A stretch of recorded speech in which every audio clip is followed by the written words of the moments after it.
My name is Elizabeth, and with me today are advisors Seth Bunn and Lynette Weatherford. We're with HR Advantage, and today we're discussing the issue and effects of workplace bias. As recruiters, we know firsthand the challenges of recruitment under the conditions of this current labor market, and it's always a good time to address workplace bias.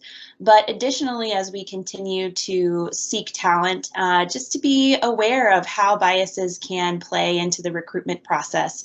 Without further ado, going to toss it over to Lynette to talk to us a little bit about her thoughts on workplace or unconscious bias. Yeah, you bet. Well, in today's shortage of labor market, which I'm sure many of you are facing, we get calls daily on, oh my gosh, have you heard what, such and such as, paying for labor, such as Chick-fil-A or Target, or even as we're returning back to school, bus drivers making $17, $20 an hour, full benefits. And, so we're all competing, being very competitive for labor.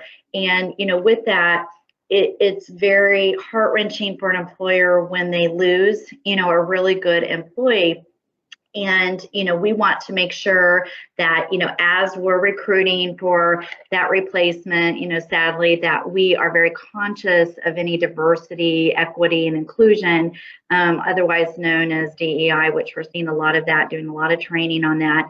And as employers, it's easy to get stuck, in that mindset that maybe this stellar employee that is leaving your organization that you want to replace, whether it's Billy or Sally, and they've got to be that exact mold, and so just for us to be open and very mindful that we may not find that exact person, and they may have different attributes and strengths and weaknesses, and we really need to be open to that and not really reflect so much on finding that exact duplicate of the person that just left, but just being mindful. And with, Seth here, this is what he does every single day, where he's playing matchmakers with employers and really trying to work with them. Seth, what are you seeing, with any implicit bias or unconscious bias?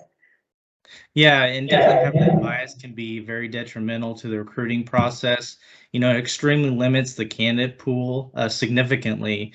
And as a result, it can push your target hire date quite a bit. Not only that, it's going to cost your company a lot more time and money that you can be putting your efforts towards, another hire. Right.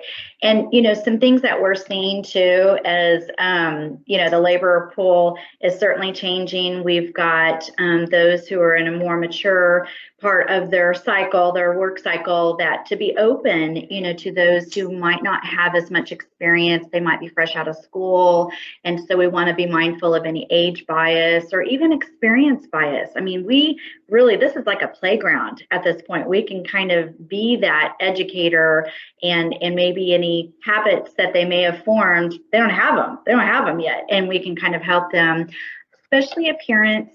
Today we see a lot of more laxed, in the environment, because people are either working from home or they're Zoom calling, and they may be really professional on the upside but not as professional on the lower side of their dress attire. And so we want to be very mindful that if somebody does come into the workplace to interview, they might be a little bit more relaxed, and we just have to, whatever our dress appearance or standards are, we need to remind them this is what it is that going to be a problem? And that motivation, sometimes, remember, in this environment, people haven't been interviewing in person a whole lot, and it's a whole different ball game in interviewing by Zoom or any kind of teleconference that is in person.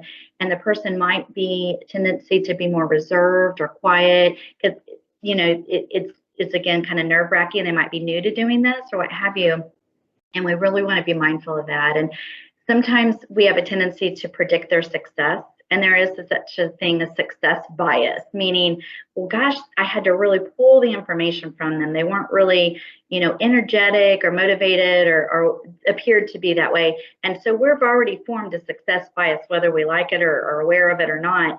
So we just have to be very mindful of that. Seth, do you have any examples that you can think of as have you been doing recruiting?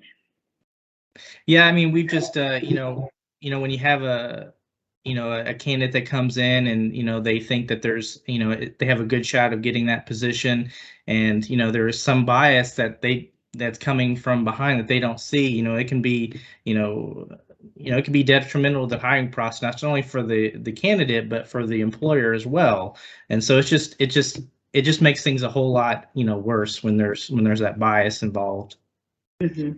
We've definitely seen where, perhaps staying focused on the job at hand, the duties related to the job and how that person fits that, and really being committed to that sort of profile, being able to carry out the duties of the job rather than be distracted by, the personality or the attributes of the person themselves. And so that's just important to keep in mind. And also looking at this on the backside. So once we have been successful at overcoming a workplace or a recruitment related bias, and we start to build a more diverse workforce within our company, remember the benefits of that. So, more diverse teams, they attract more diverse talent. They also appeal to a broader audience. More diverse teams traditionally do better at communication and being accountable. They have a broader frame of reference. So different people from different backgrounds may be able to leverage that to solve more problems, be more innovative and creative, as well as to appeal to more diverse consumer markets. So just keep those things in mind on not only the impact of recruitment, but as well as the impact of your team and your retention. So thank you all so much for your inputs today. If you ever have questions about how to address this or need assistance with recruitment or anything HR related, we're here for you, HR Advantage, as well as if you would like to explore implicit or unconscious bias and that for yourself, there is a test out there that is provided by Harvard University, and all you have to do is go to implicit.harvard.edu and take that test, and that can be very enlightening for individuals and a first step in addressing unconscious bias, particularly in the workplace. Thanks again for joining us for HR Coffee Talks, and we'll see you next time.